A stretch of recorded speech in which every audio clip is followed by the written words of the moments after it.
Hi, welcome to the Recovery Daily Podcast. I'm your host, Rachel Abassi. I'm a grateful recovering alcoholic and stroke survivor. And good morning again. Maybe we can make this a habit. Today, I want to talk about the constant battle of trying to outsmart life. It has to do with thinking that we can control people, places, and things. If we think hard enough about something, that we can fix it or change it, and trying to outsmart the chaos around us. It's something that I totally understand, something I do constantly. And I was just also comparing that to folks that have a hard time with steps 2 and 3 because you are an intellectual. And it's funny that the idea of being an intellectual, I feel like when someone is a self-proclaimed intellectual, it for me it comes across as if are they they're smarter than me or something like that. I don't know that they feel as though that they can think things through. Like, I can handle this whole life thing because I'm able to reason things out a little better than most people, that kind of thing. So I wanted to talk about that constant mental battle. And I fight that all the time. Um I don't know about the idea of calling it being an intellectual. That just comes across wrong to me. Let's look up intellectual.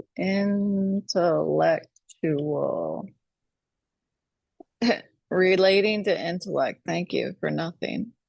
A person who engages in critical thinking, research, and reflection about the reality of society, and who proposes solutions for its normative problems. I mean, maybe I'm an intellectual then, because I'm always engaging in critical thinking and researching and reflecting about the reality, right?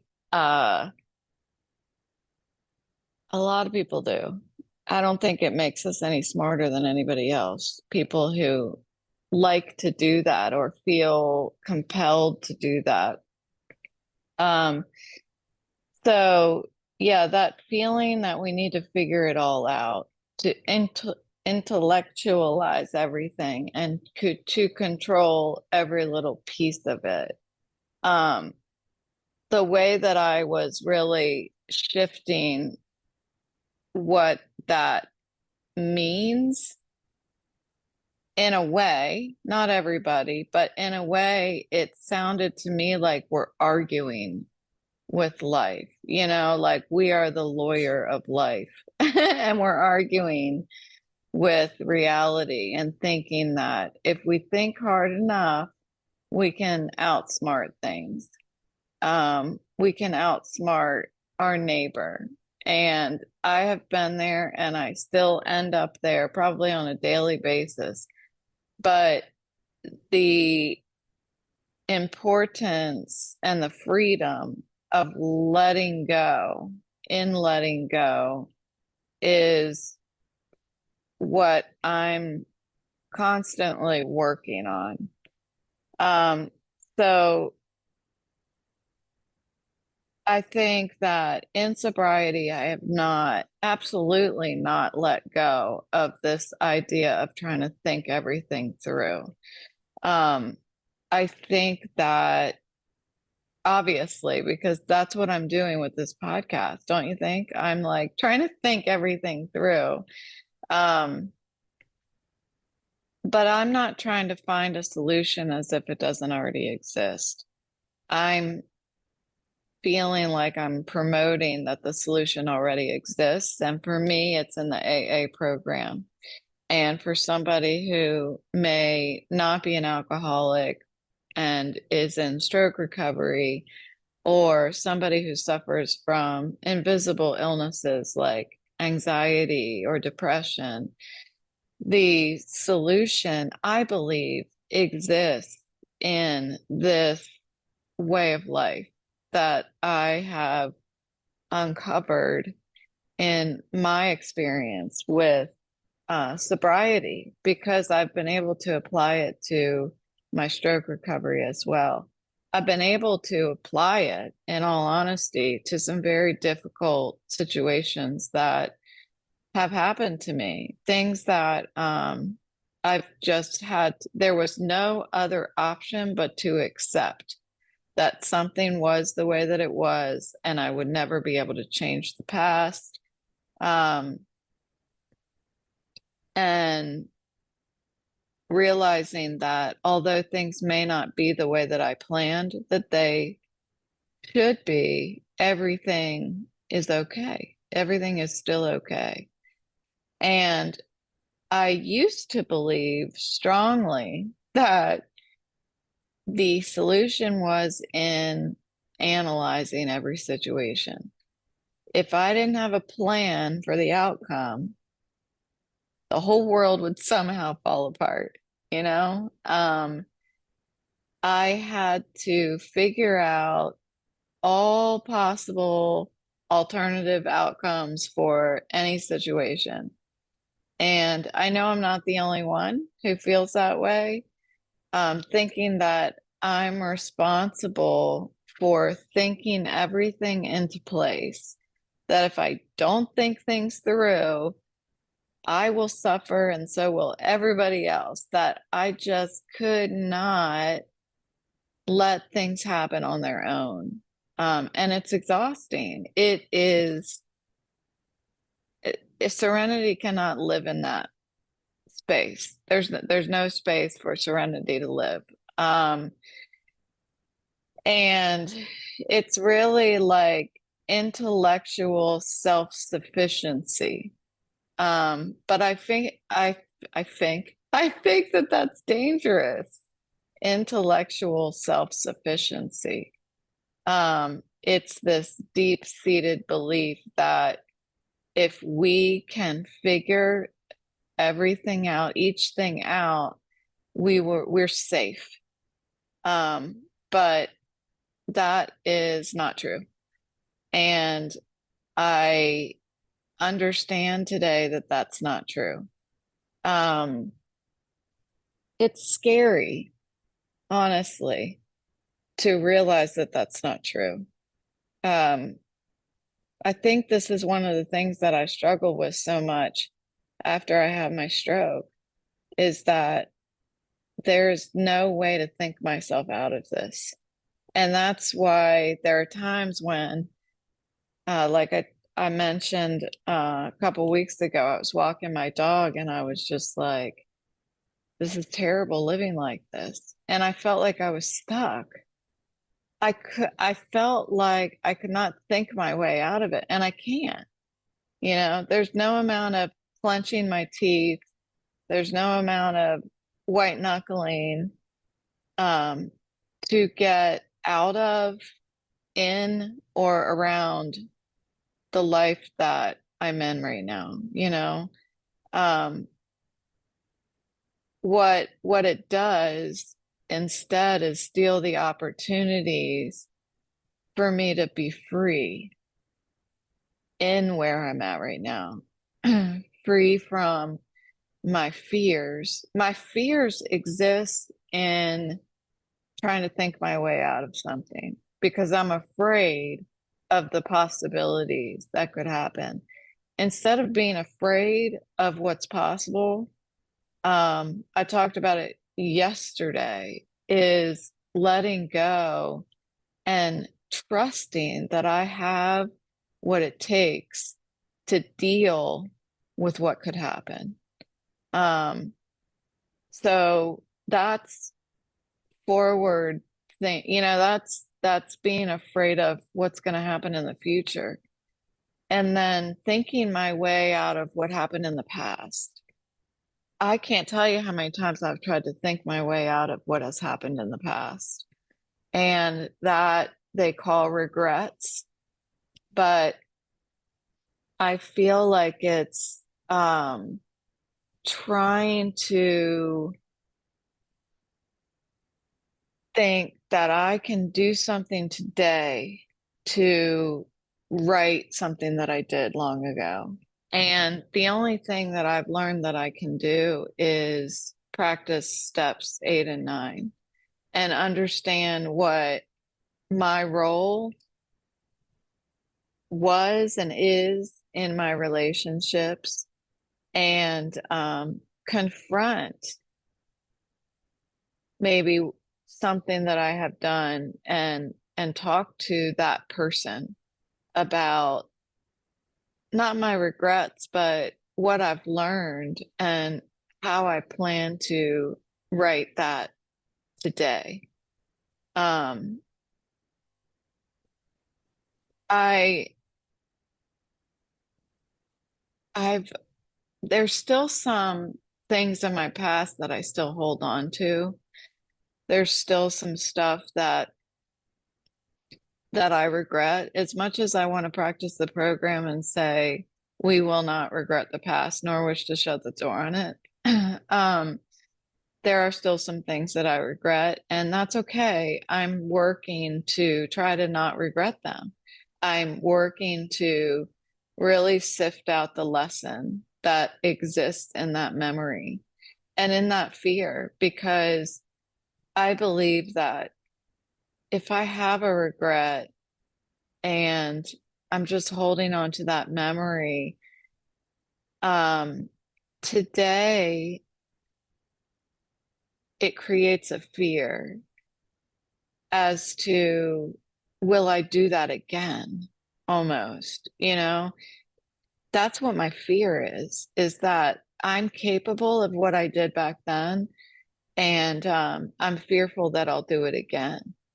But the years that go by that I'm not drinking, I learned that by putting out down the drink, it's not going to make the things go away that happened in the past, but um, it will help me to not make the same mistakes in the future. And I think the most difficult part of putting down the drink and looking at these things is that the very thing that we were trying to, that was making that stuff not go away, but be diminished in size, like not weigh on us as heavy, not create as much anxiety and fear and all of that, that the very thing that was helping us is the thing we have to take away. And that makes all of those regrets and memories and fears more visible. Um, I think being thoughtful and intellectual is not a bad thing. It's a strength, but humility has to come first. And I heard somebody say that, I think it was yesterday in my meeting. And it took me a long time to learn that humility and intellectualism, if that's a word, can coexist. I used to think that um, being humble meant that I'm just kind of rolling over and not thinking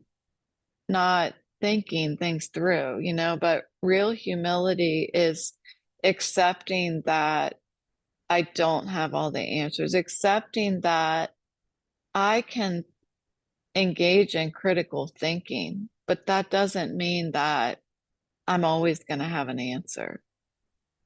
It means that I can, I think the best way to be an intellect is to be an intellect with another person, think things through with other people, talk about what your experience is and listen to other people's experiences. That's really, I think, the smartest of us all are those that work through life with other people. And that's why my sobriety network and my support groups have been so important to me and helpful to me. I don't think that I can approach other people and engage in that kind of group intellect experience if I'm not humble first and I make some room for something bigger than myself, bigger than my overthinking brain. And that's where my courage comes from, my courage to let things go. That's where I stop arguing with life and I start listening to how life is happening with all of us and stop fantasizing that I can control everything and everyone around me. That's the space you stop that hamster from running in its wheel in our minds, and it creates the space. You don't hear that clanging of that wheel that the hamster's running on, and it creates space that to start being able to listen and to feel and to truly see what is in front of us, and to be able to see that what's in front of me is also in front of my neighbor. You know, there's a lot of stuff going on in the world, and sometimes I can feel like it's happening to me and just me. Sometimes I can get stressed out about what's gonna happen. You know, there's a lot of people freaked out right now about what's gonna happen. And if we can talk to each other about it, if we can start listening to each other, feeling feeling that kind of I can't think of the word.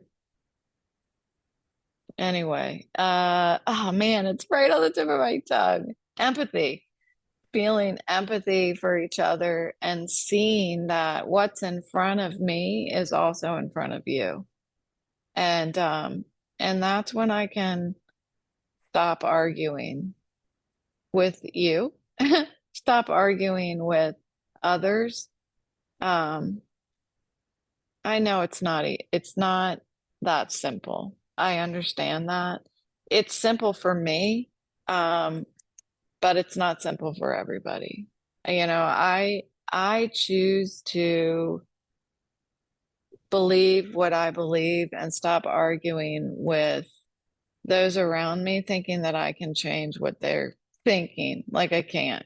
No matter what I say, I can't. And that's a way for me to stop arguing with life.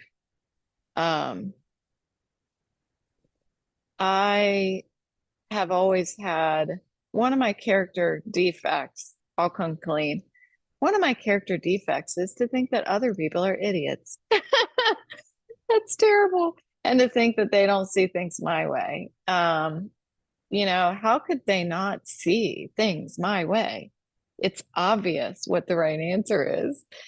But that's just, I mean, after all, I'm thinking things through so carefully. And so I have to be right.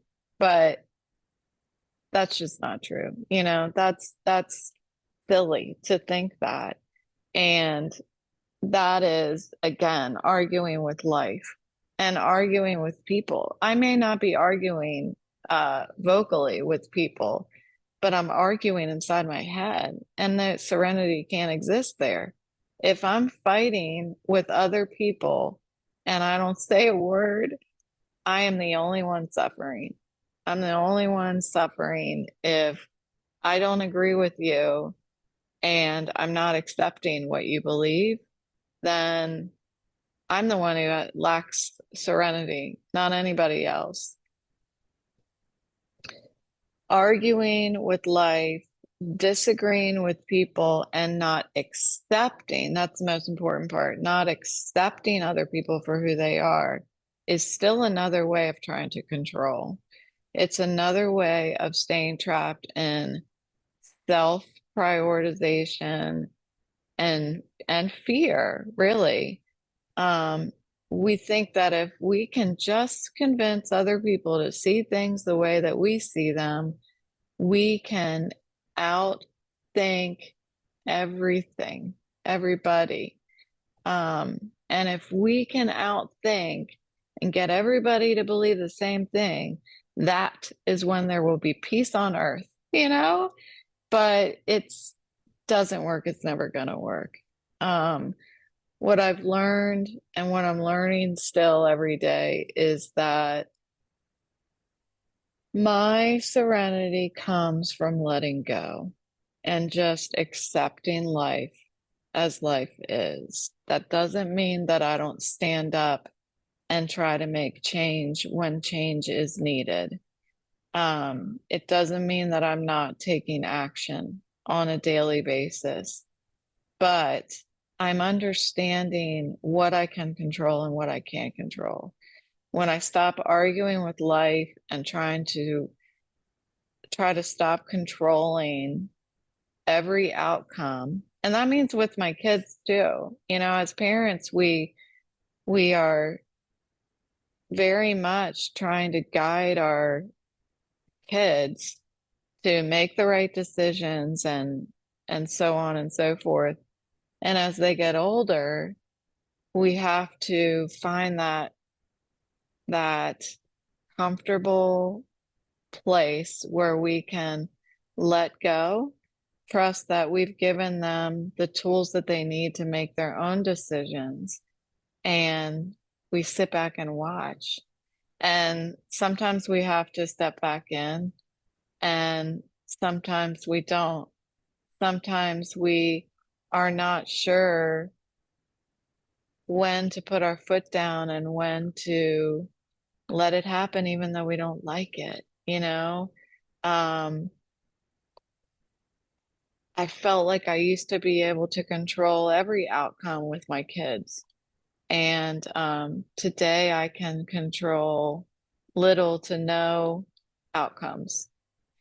And I can't solve their problems. It's important that I don't try to solve their problems or help them avoid mistakes because they need to learn how to trust that life has its own rhythm and its own flow.